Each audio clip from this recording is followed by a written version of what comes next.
Bom, e mais uma vez, ainda falando sobre o Borders, e voltamos outra vez ao estudo do Cascading Style Sheets para ver até que ponto é que nós podemos desmontar o border, ok? E eu estou aqui a parar muito no border porque é realmente uma das propriedades também bastante utilizadas no CSS, e o border basicamente começa por ser um elemento então tão simples como este, border, okay? Onde eu posso definir aqui inline um conjunto de variadíssimos valores, mas no entanto eu posso definir, por exemplo, border bottom, como já vimos, e o border bottom pode ser um px solid red, por exemplo, e reparem o que vai acontecer, cá está, bottom, um px solid red, portanto uma linha vermelha, como deve ser, mas eu posso definir tudo isto em separado, e portanto o border bottom traço color, ok?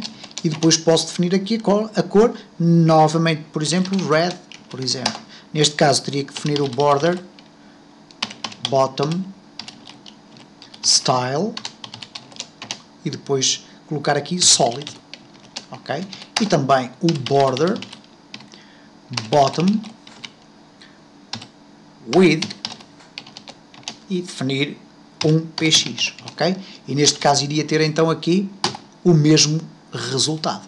Portanto, isto para perceberem que nós podemos desmontar até determinada altura esta estrutura do border de forma a defini-lo desta forma, isto é, com maior preciosismo, para podermos alterar aqui os valores, cada um na sua linha. É evidente que com a experiência a tendência será para começar a definir este tipo de propriedades, não desta forma, mas sim definindo-os inline, isto é, border bottom, 1px, ou melhor, vamos colocar aqui 2px dashed red, ok? E reparem, cá está então tracejado a vermelho.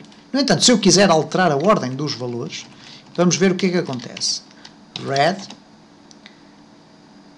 10px e dotted. Reparem, funciona exatamente da mesma forma. Isto é, o CSS tem a capacidade, ou melhor, neste caso o browser que faz a interpretação do CSS, tem a capacidade de verificar ou de analisar os valores e saber que tipo de valor é que nós estamos aqui a definir, ok? E, portanto, é evidente que com a prática o mais simples será nós utilizarmos a nossa própria metodologia de sequência, isto é, definimos sempre primeiro o width, neste caso o px, depois o tipo de traço, neste caso que é o style, que nós podemos agora dizer, por exemplo, growth, e depois a cor, neste caso, por exemplo, blue, ok?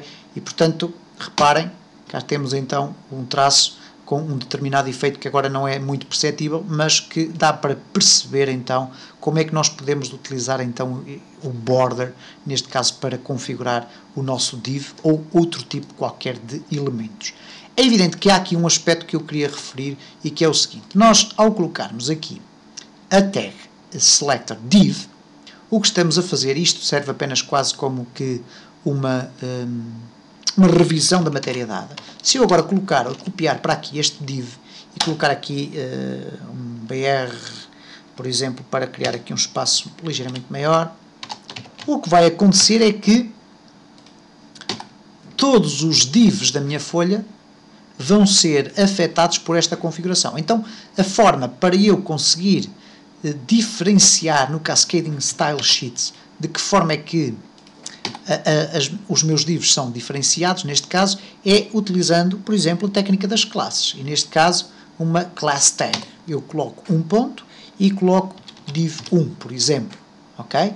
E neste caso, quando eu chego ao meu código HTML, eu aqui no div que eu quero realmente afetar, que neste caso, por exemplo, poderá ser o primeiro, eu tenho que colocar class igual a div1. Ok? E agora reparem o que é que vai acontecer aos meus dois divs.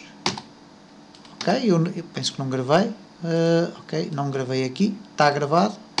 Reparem, apenas o primeiro div foi afetado pelas configurações CSS, uma vez que eu neste caso, em vez de usar um tag selector, usei uma class selector. E portanto cá está, defini aqui a classe. e automaticamente este div que aqui está não foi afetado pelas configurações CSS que eu aqui defini.